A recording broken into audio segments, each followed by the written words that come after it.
Natagpuan at na-recover na ng search and rescue team ang labi ng isang biktima ng landslide sa sitio Barubo, Barangay Kungan, Glan, Sarangani.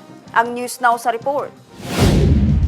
Ayon sa Philippine Coast Guard, nagdulungan ng kanilang K9 units, Search and Rescue Team, Maritime Security Law Enforcement Group, Bureau of Fire Protection at Municipal Disaster Risk Reduction Management Office sa isinagawang retrieval operation.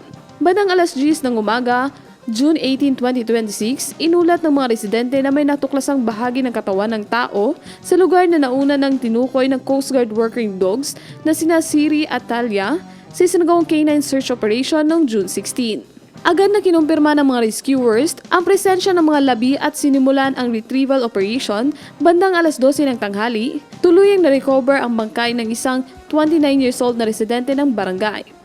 Dinala ang mga labi sa Incident Command Post sa Municipal Gymnasium ng Glan bandang alas 4 ng hapon at isinuko sa mga kinauukulang otoridad para sa kaukulang dokumentasyon at disposisyon. Nagpaabot naman ng pagkikiramay ang Philippine Coast Guard sa pamilya ng nasawing biktima. Criza Chavez, iMinds, Philippines.